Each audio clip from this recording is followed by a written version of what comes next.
will be 180 gallons, and you are claiming that this is what ministers are drawing.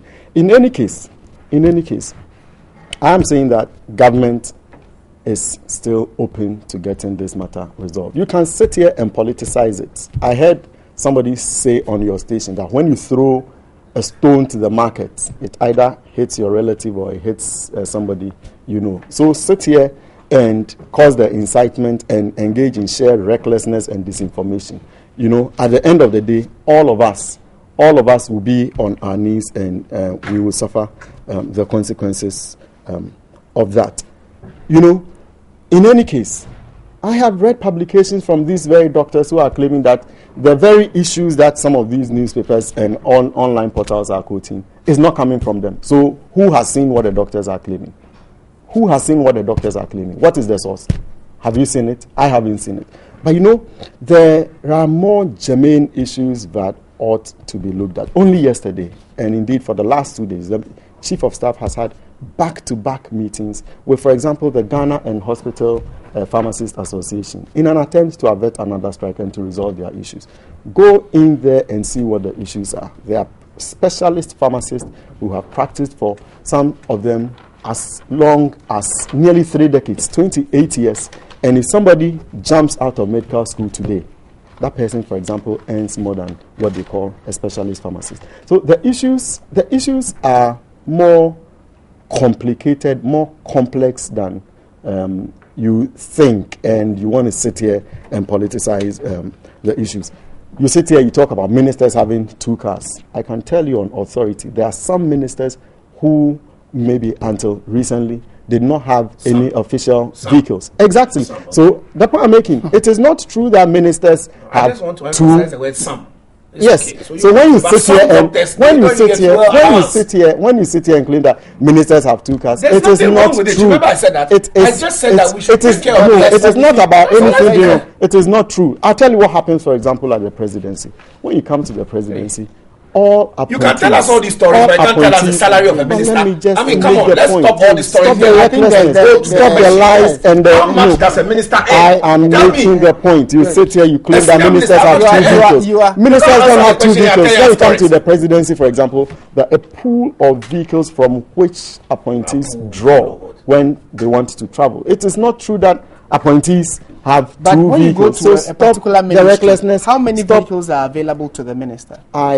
You see, when you go to a ministry, Martin, and fortunately I can speak on authority because I've been to 2 ministries. Martin, don't accept that. Every minister has 4x4 and saloon car. It is not true. I'm telling you that I can speak on authority on this matter. Look, until 2012, June 2012, both Samuel Okudzeto Ablakwa and myself as deputy ministers did not have official vehicles until June. Okudzeto got his somewhere around June. I got mine around September. Our minister had a Camry which he got some time, and then he had to go. So that is for. So that is it. When I went to tourism, that money is set aside, and we are doing the. But James, you are not helping this. I am helping with the discussion. I'm saying that one, you don't know how much the ministers take, but the figure in the public domain is wrong, according to you. Secondly, what I have said is that my position as presidential staffer is analogous to that of the minister. I don't even understand the analogous. Check that. Let me it's analogous Mike, your to final that. take on it. The recklessness that Mike is engaging is nowhere near the fact. That of James. When it is ministers analogous salary, that's how we'll call it. We don't know whatever that would go. But Ghanaians are also aware that, you see, it is not just the doctors who have these problems with the government. We have seen CLOSAG days that the recent ones.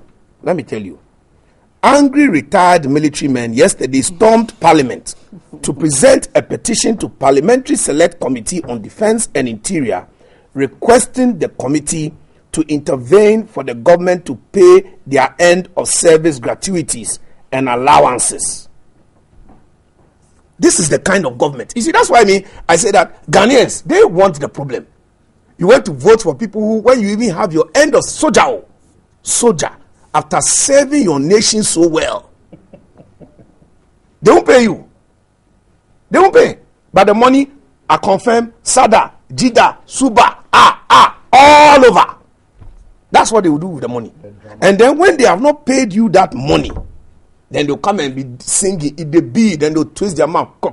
They'll be teasing Ghanaians, taking us for granted. That's what they do.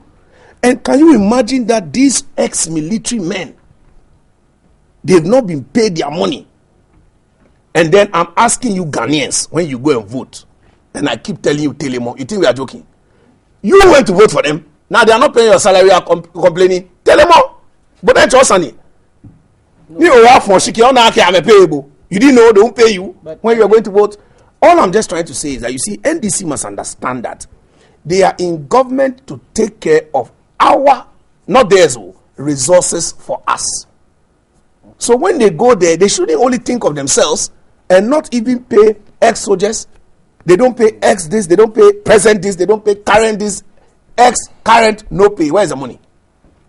I won't even say too much today. Let's not go on that tangent. We now go to the Ghanaian Times newspaper. The front page story says 1 killed in riot as students go on the rampage. The story is on page 3.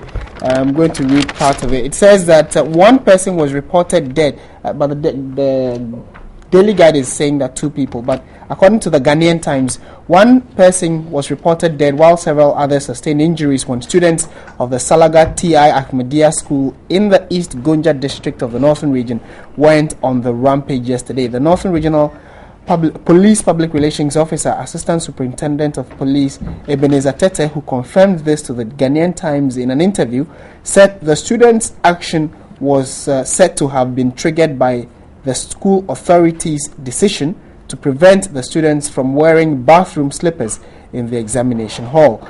He said that the body of the deceased had been deposited at the Salaga Hospital mortuary, while one of the injured is in a critical condition and was immediately transferred to the Tamale Teaching Hospital for treatment. I think there's been a particular issue with this school, because either they are up against school authorities vandalizing property, or another issue, and in this case 1 person has died. The sad part is the person who died was not a student. We are told that he was just going to pick cash from an ATM and then a stray bullet hit him. What do you think has been the problem with this particular school, Salaga Senior High School? And I'm not sure this is the first time you've heard such a report.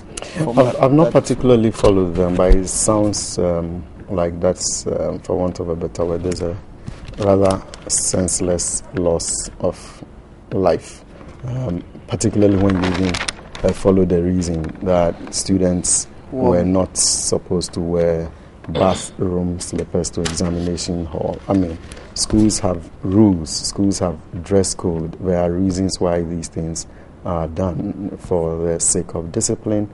And if students will not obey school rules, then I think that, that will create a jungle and chaos and orderless society.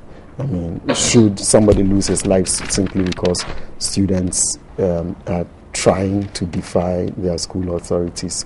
There must be a reason why. School is not just about sitting in the classroom and learning that 1 + 1 is 2. It's also about inculcating discipline, order, getting yourself organized. Learning to obey rules, because really in life you are going to be regulated at every point, either by national laws. When you come to TV3, I believe there are do's and don'ts, and we cannot live in such jungle-like environments. And every time, or is there any time that we have such conflict situations on our hands and you have to mobilize police, military, send their vehicles, there's a cost to it. The cost is that you need to feed these policemen and military people who go to what they call rations. There's a choice. It's a choice between sinking a borehole and causing conflict so that we can feed our policemen when they move. There's a choice between investing it in smaller health delivery units and causing trouble so that we mobilize these people and we send them there. I mean, and I don't think that these are better choices that have been made under the circumstances. You know, we can avert or avoid such situations so that we live in a more peaceful, more organized, more orderly, and less chaotic society. Okay, Mike? Well, very unfortunate occurrence. I think this is as a result of the fact that they don't like their headmaster and they want the headmaster to be sacked. Wow.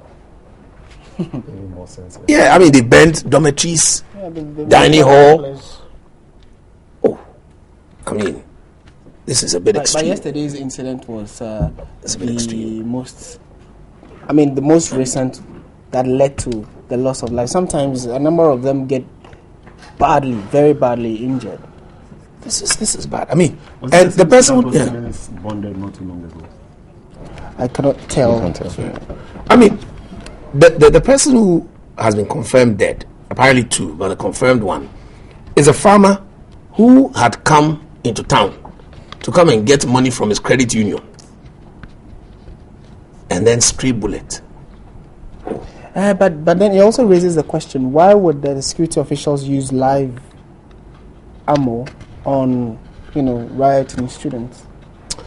It's just all, chronology of bad events. Because, of course, as you rightly said, the riot team should be able to handle the situation without actually guns, I think. But then you don't know the kind of situation that they met. I mean, if now they are burning tires, burning dormitories, this was a bit too escalated. So maybe the force method that, but unfortunately somebody has passed. Whatever it is, the right thing is there must be a report. And the report written on this must cover two things: the action of the students and the response to the unfortunate action. Then when we have a public inquiry, this is something that's done in the UK a lot. Whenever there's an event, a riot, misunderstanding, and so on and so forth. So I think that well done to the police for arresting some of the students, but the law must also not be taken into their own hands. They must go through the process within stipulated time. They must go to court. When they get to court, it must be decided whether they're going to be given bail or not. Of course, the rules apply, whether they are going to further commit, influence, all the various things, interfere with witnesses. All these things were looked at to decide whether they should be remanded or not. But that's not up to the police. The court must determine whether they'll be further remanded whilst an investigation or report is being sought and all the rest of it. So, deepest condolences to the family of the farmer who passed. Most unfortunate. I mean, a bystander who has been affected by such a very bad act. Most unfortunate. Right. Yeah, I mean, I agree with all the issues raised by Mike, and sympathies to the family that is bereaved. But I think, Martin, you're raising an even more important point: the issue about modern policing and riot control. I think that in the wake of the loss of life, there is every need for the matter to be looked into. I mean, what was the circumstances like that the police, with all their training in modern policing methods and how to get a riotous crowd under control, what was the circumstances like that a live ammunition was fired? That, I think, is a matter that should prick the conscience of all of us. I mean, and maybe the police should look into that and make a public statement about that. I mean, elsewhere in the world, some dentists had gone to shoot Cecil the lion in Zimbabwe, and it's trending all over the world. Here we are, it's a loss of life. And it's important that the police look into the matter, they tell us the circumstances, and find the remedial measures. I mean, because as for a riotous mob, well, we can only hope that we don't have that situation on our hand. But to the extent that we live in an environment that occasionally people may have grievances and people would have the right to freely express themselves. And I do not in any means seek to justify what the students have done. But I'm saying this in the light of particularly in the circumstances that Mike and his colleagues every now and then they want to either mobilize under one BBD. one group or the other, and all the other things they do. We don't want to have any such casualties. We don't want any such senseless loss of life. So the police should look into it and ensure that in their effort to control rioters more. And I commend the police. In the recent past, they've done a fantastic job. How come in this case we are hearing of somebody dying from being shot? That can only mean that it must have been from a live ammunition. I do not know whether the non-live ammunitions can also take life. My understanding is that at very close or proximate range. So it's an investigation or an inquiry that can establish the circumstances. And I think the good people of Ghana must be interested in this issue. Okay, we stay with the Ghanaian Times, and the other major story on its front page is that World Bank approves largest loan guarantee for energy sector. The World Bank's board of directors yesterday approved a record investment of $700 million in guarantees for Ghana's Sankofa gas project, a transformational project that would help address the country's serious energy shortages by developing new sources of clean and affordable natural gas for domestic power generation. The board approved a unique combination of two guarantees for the project, an IDA payment guarantee of $500 million that supports timely payments for gas purchases by Ghana National Petroleum Corporation, and an IBRD enclave loan agreement of $200 million that enables the project to secure financing from its private sponsors. The guarantees together are expected to mobilize $7.9 billion in new private investments for offshore natural gas, representing the biggest foreign direct investment in Ghana, in Ghana's history. I think I'll want to start with Mike. This is certainly some good news. Yes, especially to get helpers out of Dumso. Yes, very, very welcome news. And for me, I hope that it materializes in the shortest possible time, so that it will be able to ameliorate this unfortunate energy matter. We have heard quite a few good things in the past that never came to materialize. And so, as much as we are happy, sometimes we get a bit skeptical, as in, oh, we pray it really comes to pass. Because who doesn't want the lights on? We need the lights because it is a means of even survival. Daily. Survival in terms of our daily activities, our businesses, our homes, our entertainment, all the various aspects of our lives cannot function without this energy deal happening.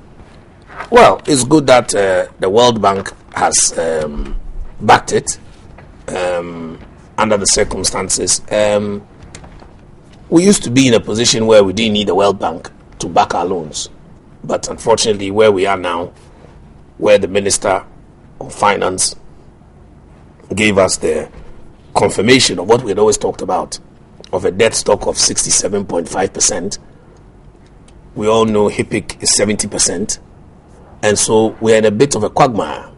And what I want the government to realize is that, you see, with the Dumso, what is happening is, and as was shown in the Business and Financial Times, where we're losing approximately 3 million a day, it is not allowing our government to grow in terms of growth or an expansion. So if, for example, your debt stock is 10 and you have 100, then it's 10% of your 100. Now, if by the same token, the NDC government, instead of growing at 100, you are rather shrinking, because you see business is not booming, the economy, this, that, interest rate, forced, and I'll use that word, forced exchange rate, and so on happens. Now, you are at only 15. So therefore, this thing is now about 75% or so of debt. It's all part of the problem. And we need to look at this loan situation where every day the government comes to tell us that one of its biggest achievements is procuring loans. As for this one, the honesty is that we need it. But we should also be a country where anytime the government wants to talk about an achievement, they are telling us about the loan. No. We want to, first of all, hear that the loan has come, the loan has been properly disbursed, we are getting value for money, i.e., the project costs 500,000, 500 has been used, and there's 200 sitting down. Not a situation of the rich situation where the project costs 500,000 and then they go and tell us 700,000 only to be checked later by international body and so on and so forth. We don't want that kind of situation because you are still building the hospital. We are grateful for that. But what we are getting is not value for money. And that is an essential part of accountability and governance of our resources that you are in charge of. So this is something that is most welcome. And I pray that we won't get to the situation where, just like now, the car power part, if you heard recently, the second part of the contract has not yet been signed. I mean, we're being told that this thing is coming in September. It's a final deadline, September. We are going to get to September. We don't want to hear any stories. Because we have applauded you for telling us what you would do. But we want to even further applaud you for doing what you told us. That is the kind of standard that we want to measure the NDC by. So I am very happy that the World Bank has approved this loan. But first of all, which institution is the loan coming from? Is it from the government? Is it GNPC? Is it how is it? And what are the conditions, for example? Because that is also important. When you take a loan, even as an individual, and they say they are going to what we call pound of flesh loan, referring to Shylock in Shakespeare, or in Ghana, what they call Owabusia, that kind of thing. We don't want that also to be part of it. And I don't understand sometimes when you have this frank chat with the government. Look, the money is for all of us. We are saying, okay, go for the loan. But instead of 10%, why don't we go for 5%? Instead of paying this commission on it in advance, even when the loan hasn't come, why don't we do it? It's a way to just move jaw and find the best thing for Ghana. Because the money at the end of the day, even though you, James, you are procuring the loan, it is me, Mike, and you, Matthew, who's going to pay for the money. So these are things that we have to look at very carefully. But on the whole, I'm excited about the idea that this loan is coming. We want the rest to go through properly. Okay. James? Well, that energy is a driver in any economy is to state the obvious. So clearly this is going to be a very major boost for our energy sector in the light of recent challenges that the sector particularly has been confronted with. And you know, once that is done, it means that the ripple effects or the trickle-down effects will be tremendous. Reliable, stable energy also means more jobs will be created. You know, more sustainable jobs will also be created. And then it has the capacity for private sector, public sector to expand and to develop, more investors going to come in. What for me is even more exciting is not just that is a validation of the fact that government is doing something right, but it's also going to reduce our import of crude oil by what I'm told, some 12 million barrels a year. So that also tells you that that's huge savings on the amount of oils that we are importing just to power our thermal plants, you know. And then the fact that it is not just reliable, but it's also cleaner energy will significantly contribute to our environmental impact because of the significant reduction in carbon emissions. So, I mean, this is by far something that is brilliant, and I think is a major endorsement for government and all the strides that government is making and continuing to make with respect to the sector. Okay. Let me just add something to it. But we have about 2 minutes. Yes, it's just to enhance the story. You see, that is why sometimes when newspapers write stories, especially the Ghanaian Times and so on, we want them to give us a certain in-depth knowledge. Okay. Now, thank God this is an area that I'll call myself a layman. They said one of the areas, the things that the challenges being faced by the country's power sector.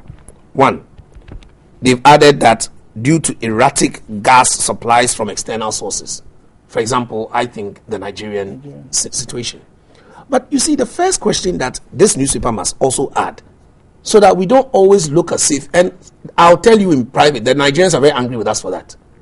Because that is a private talk. Yeah, because since July till now, Ghana hasn't paid Nigeria for the gas supply that they've given us. And in fact, they are rather being, what I'm saying is that they are rather being charitable and still giving us gas.